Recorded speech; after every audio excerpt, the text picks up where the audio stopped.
Hello दोस्तों, स्वागत है आपका मेरे YouTube channel educational news by Sarfaraz में। दोस्तों, इस चैनल के माध्यम से आपको शिक्षा जगत से जुड़ी सच खबरें दी जाती है। आज हम बात करने वाले हैं दैनिक शैक्षिक खबर 6 मई की। दोस्तों, आज क्या कह रही शैक्षिक खबर उसे देख लेते हैं। सबसे पहले बात कर लेते हैं यूपी बोर्ड अब परिणाम जुलाई में आने की उम्मीद है। वहीं जेईई मेंस और नीट की परीक्षा जुलाई में होंगी और बीएचयू प्रवेश परीक्षा को स्थगित कर दिया गया। साथ ही पावर कारपोरेशन की नियुक्ति बीच में रोकी गई है और सीएमपी महाविद्यालय में 92 पदों पर भर्ती होने वाली है। वहीं एकेटीयू परीक्षा में समय के साथ प्रश्न भी होंगे कम। 69,000 सहायक शिक्षकों के मामले में फैसला आज। वहीं प्रोग्रामर का रिजल्ट कर दिया गया है घोषित। अब देख लेते हैं विस्तृत रूप से क्या है पूरी न्यूज़। शुरू करते हैं। यहाँ पे साफ साफ दिया हुआ है कि यूपी बोर्ड अब जुलाई में परिणाम आने की उम्मीद। यहाँ पे दिया हुआ है यूपी बोर्ड की 10वीं और 12वीं की परीक्षा का परिणाम अब जुलाई से पहले आने की कोई आसार नहीं है। ग्रीन जोन वाले जिलों में मंगलवार को मूल्यांकन शुरू हुआ। वहां भी काफ़ी जांचने वाले शिक्षकों की संख्या बहुत कम है। 17 मई तक लॉकडाउन के तृतीय चरण के बाद सभी 75 जिलों में हालात सामान्य हो जाएं, यह भी संभव नहीं दिख रहा है। इससे साफ है कि 17 मई के बाद भी सभी जिलों में पूरी तरह से मूल्यांकन शुरू नहीं होगा।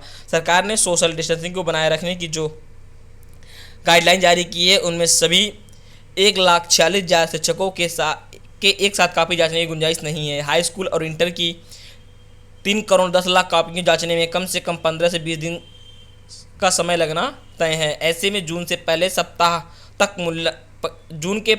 मूल्यांकन चला तो उसके एक महीने बाद यानी जुलाई के पहले अब दूसरे सप्ताह में ही परिणाम आ सकते हैं। वैसे भी परिणाम बनाने का सारा काम दिल्ली में होता है। यहाँ के हालात नियंत्रण में नहीं है। इस सब का असर परिणाम पर पड़ेगा। शिक्षक विधायक सुरेश त्रिपाठी के अनुसार मौजूदा हालात देखते हुए लगता है कि बोर्ड परीक्षा का रिजल्ट जुलाई से पहले नहीं आने वाला है और यदि लॉकडाउन बढ़ता गया तो यह परिणाम और आगे भी जा सकता है। आगे बात कर लेते हैं। जेईई मेंस और नीट की परीक्षा जुलाई में होंगी। मानव संसाधन विकास मंत्री रमेश पोखरियाल ने जेईई और नीट की परीक्षा की घोषणा कर दी है। जेईई 18 से 23 जुलाई के बीच व नीट की परीक्षा 16 जुलाई के मध्य होने वाली है। दोस्तों, आगे बात कर लेते हैं। बीएचयू की प्रवेश परीक्षा को स्थगित कर दिया गया है और यह प्रवेश परीक्षा 18 से 29 मई के बीच प्रस्तावित स्नातक और स्नातकोत्तर प्रवेश परीक्षा को स्थगित कर दिया गया है। मतलब यूईटी और पीयूटी की प्रवेश परीक्षाओं को रोक दिया गया है। विश्वविद्यालय की परीक्षा नियंत्रण कार्यालय की ओर से मंगलवार को इसकी अधिसूचना जारी की गई। परीक्षा की नई तिथि की जानकारी के लिए विश्वविद्यालय के प्रवेश परीक्षा पोर्टल www.bhuonline.in पर देखने की अपील की गई है। जिन भी दोस्तों का एग्जाम था वो टाल दिया गया है, अब वह अच्छे से तैयारी करें। आगे बात कर लेते हैं। पावर कारपोरेशन के अभियंताओं की नियुक्ति बीच में रोक दी गई है। ये इसकी पूरी न्यूज़ देख लेते हैं। कोरोना लॉकडाउन के कारण पावर कारपोरेशन के 248 सहायक अभियंताओं की नियुक्ति प्रक्रिया रोकी गई है। अब पावर कारपोरेशन अगले महीने चयनित अभियंता के दस्तावेज की जाँच करेगा।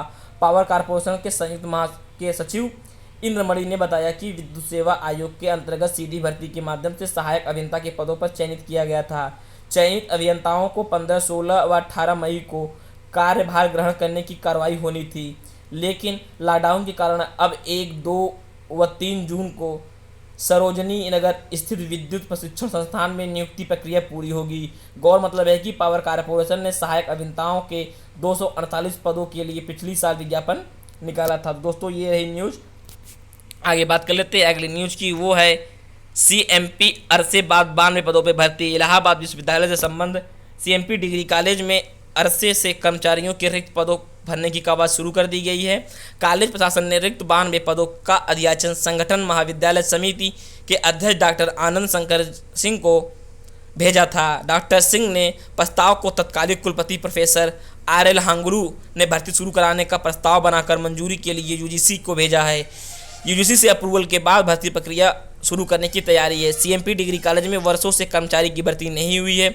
इससे कॉलेज में तृतीय और चतुर्थ श्रेणी के कर्मचारी के 92 पद रिक्त हैं। तृतीय श्रेणी के 59 और चतुर्थ श्रेणी के 93 पद स्वीकृत हैं, जिनमें से तृतीय के 15 और चतुर्थ के 45 कर्मचारी कार्यरत हैं।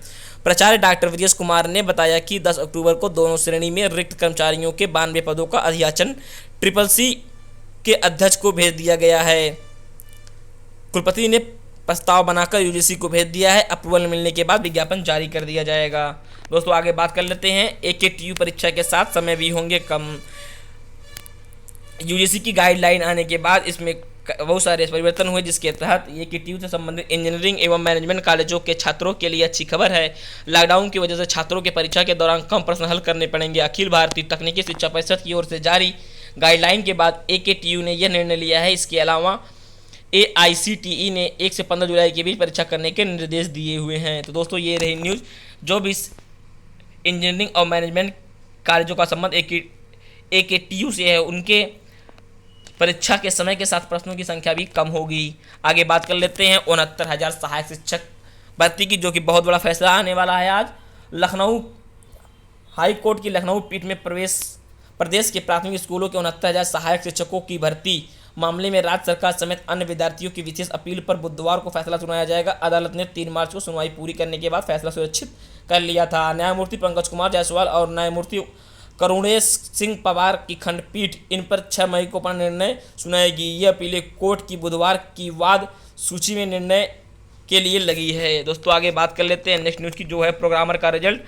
उत्तर प्रदेश लोक सेवा आयोग ने मंगलवार प्रोग्रामर ग्रेड 1 परीक्षा 2019 का अंतिम चयन परिणाम घोषित कर दिया है। इनमें राज्य कृषि उत्पादन मंडी परिषद के लिए 1 पद और वित्तीय प्रबंधन एवं बजट निदेशक के प्रोग्रामर ग्रेड का 1 पद शामिल है। UPSC के सचिव जगदीश के अनुसार इन दोनों पदों पर यजूस मिश्र एवं अमित साहू को अंतिम रूप से चयनित घोषित किया गया है। यह परीक्षा पिछले साल 1 सितंबर को लखनऊ के 10 केंद्रों में आयोजित की गई थी। परीक्षा में कुल 5,363 अभ्यर्थी पंजीकृत थे और 1874 अभ्यर्थी परीक्षा में उपस्थित हुए थे। परिणाम आयोग की वेबसाइट पर अपलोड कर दिया गया। सचिव के मुताबिक परीक्षा परिणाम से संबंधित प्राप्तांक एवं कट ऑफ अंक आयोग की वेबसाइट पर जल्द ही जारी किए जाएंगे। परीक्षा परिणाम पूरी तरह से औपबंधिक है।